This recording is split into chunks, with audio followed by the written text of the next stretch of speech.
Bienvenidos a este nuevo video. El día de hoy me gustaría platicarles sobre qué es la complejidad computacional y para qué sirve. En computación, así como en matemáticas, muchas veces tenemos distintas formas de resolver un mismo problema. Pero, ¿de qué manera vamos a determinar qué algoritmo usar para resolver nuestro problema? Para esto vamos a medir la eficiencia de nuestros algoritmos. ¿Y cómo medimos la eficiencia? Pues bueno, por un lado, por el tiempo que toma su ejecución y por el otro lado, por la cantidad de recursos computacionales, es decir, de memoria que requerimos para ejecutar nuestro algoritmo. Ilustraré esto con un simple ejemplo. Antiguamente, hace como 20 años, muchas veces al estar haciendo nuestra tarea nos topábamos con palabras que no conocíamos. Para eso recurríamos a algo conocido como diccionario. En él encontrábamos la palabra y ya sabíamos su significado. Sin embargo, ¿qué algoritmo de búsqueda utilizar para encontrar nuestra palabra? El algoritmo más simple sería ir desde la primera palabra, buscando entrada por entrada hasta toparnos con la palabra que estamos buscando. Claramente este algoritmo no es eficiente, sin embargo es simple y no falla. Veamos ahora un algoritmo mucho más eficiente en términos de tiempo. Supongamos que queremos buscar la palabra implacable. Lo que hacíamos era abrir nuestro diccionario y ver sobre qué letra estábamos parados. En este caso estamos sobre la letra G. Así que nuestra palabra vive de este lado del diccionario. Así que ya nos podemos deshacer de todas estas palabras. Ahora abrimos más adelante el diccionario y vemos sobre qué letra estamos parados. En este caso estamos sobre la letra K, así que también todas estas palabras, bye. Como vemos, después de 2 iteraciones ya hemos recortado nuestro espacio de búsqueda bastante. Repetíamos esta misma operación, ir hacia adelante, hacia atrás, hasta encontrar la palabra que estábamos buscando. Por ejemplo, aquí está, implacable. Vamos así, vamos cada vez recortando nuestro espacio de búsqueda. Como ya vimos, el primer algoritmo resulta ser mucho más lento que el segundo. Sin embargo, en la vida real, el tiempo de ejecución de un algoritmo depende mucho de factores externos. Por ejemplo, el lenguaje en el que lo estamos programando, el intérprete de este lenguaje, o bien la arquitectura de la computadora sobre la que estamos corriendo. Así que para formalizar esta idea de tiempo de ejecución, vamos a utilizar la notación Big O. Para denotar y medir la complejidad de un algoritmo, utilizamos la notación O grande, o Big O. Esta se utiliza para clasificar algoritmos de acuerdo a cómo crece el tiempo de ejecución o bien el espacio de memoria requerido conforme el tamaño de la entrada aumenta. Formalmente decimos que una función f de x es de orden g de x o g de x si existe una constante m mayor a 0 y un número real x sub 0 tal que el valor absoluto de la función f de x es menor o igual que m por g de x a partir de x sub 0, es decir, para todo valor de x mayor o igual que x sub 0. Veamos esto gráficamente. Tenemos aquí nuestra función f de x que antes del punto x0 se comporta de manera errática. Sin embargo, a partir de este punto, esta función siempre queda acotada por m por g de x. Así, la notación Big O denota una cota superior. Y esto tiene que ver con considerar el peor de las situaciones, el peor de los casos dentro de la ejecución del algoritmo. Veamos a qué nos referimos con esto del peor de los casos en 2 ejemplos.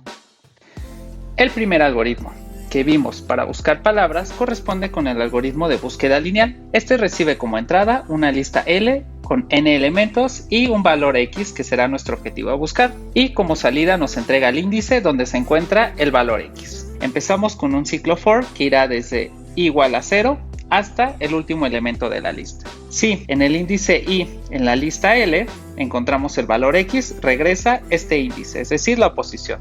Si al terminar este ciclo no encontramos el valor x, entonces regresa. X no vive en él. Veamos que en el peor de los casos vamos a tener que ir checando cada uno de los elementos de la lista hasta llegar al enésimo y regresar que x no vive en él. Así diremos que este algoritmo tiene una complejidad de orden n, es decir, lineal, porque en el peor de los casos vamos a tener que checar los n elementos de la lista. donde n es un número natural. Veamos ahora el siguiente algoritmo que es mucho más eficiente. El segundo algoritmo que les mostré en el ejemplo del diccionario corresponde con el algoritmo de búsqueda binaria. En este caso, como entrada recibe lo mismo y nos entrega igual la salida. Supongamos que tenemos un arreglo de 0 hasta n elementos. En la primera iteración vamos a buscar la mitad de la lista L y vamos a compararlo con el valor que estamos buscando. En este caso, o x es igual a esa mitad, o es mayor o es menor, no queda de otro. Si es menor, diremos que x vive en esta parte de la lista L. Si es mayor, vivirá en esta. Y de nuevo, aplicamos recursivamente sobre la sublista donde vive x. Supongamos que vive aquí x. Entonces, aplicamos y de nuevo obtenemos la mitad de esta nueva sublista y vemos, vive en este lado o bien vive en este. Supongamos que vive de este lado. Como vemos, ya recortamos el espacio de búsqueda en la tercera iteración a este intervalo dentro de la lista L. Recordemos el ejemplo del diccionario donde después de la tercera iteración habíamos recortado bastante nuestro espacio de búsqueda. Veamos ahora la complejidad en el peor de los casos de este algoritmo. En la primera iteración tenemos que buscar sobre n. En la segunda iteración sobre n entre 2, porque ya lo recortamos. En una tercera iteración buscaremos sobre n entre 2 al cuadrado, que es lo mismo a n entre 4. Y así continuamos hasta la késima iteración, que sería n entre 2 a la k. Ahora bien, vamos a notar que en la késima iteración la sublista sobre la que estamos buscando es de tamaño 1, porque ya nos quedamos con un solo elemento que es donde vive el valor de x. Así tenemos que 1 es igual a n entre 2 a la k. Pasamos 2 a la k multiplicando y aplicamos logaritmo en ambos lados. Tenemos logaritmo base 2 de 2 a la k es igual a logaritmo base 2 de n. Seguimos por propiedades de logaritmo, paso la k multiplicando y la otra parte de la ecuación queda igual. Luego notemos que el logaritmo base a de a es igual a 1. Entonces esto nos queda como 1 y obtenemos que nuestro algoritmo en la késima iteración tiene una complejidad logarítmica. Así diremos que la complejidad del algoritmo de búsqueda binaria es de orden o bien O log n. Veamos ahora más ejemplos de funciones y de algoritmos con la notación Big O.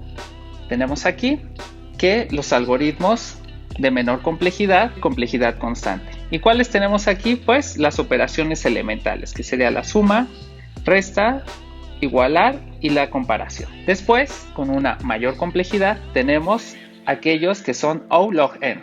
En este caso tenemos búsqueda binaria. Luego pasamos a aquellos que tienen una complejidad lineal, que como ya vimos, aquí vive búsqueda lineal. En otra categoría tenemos aquellos que tienen complejidad n log n. Y aquí el más popular es un algoritmo de ordenamiento conocido como merge sort. Después tenemos algoritmos con complejidades mayores, en este caso O(n) square o O(n) cuadrado. Aquí vive el algoritmo de la 3 suma. Es posible también encontrar algoritmos de complejidades aún mayores, es decir, O(n) a la k, o bien intermedias entre estas. Además, muchas veces podemos encontrarnos con funciones de este estilo. Diremos que esta función es de orden n cúbica. Siempre prevalece el coeficiente de mayor tamaño. Sin embargo, en la práctica, los demás coeficientes sí son importantes para la implementación en un equipo específico. Pero como en este caso estamos hablando de una cuestión 100% teórica, únicamente nos vamos a quedar con el coeficiente de mayor tamaño. Hasta aquí el video de hoy. Si tienen alguna duda, déjenla abajo en los comentarios. Hasta la próxima.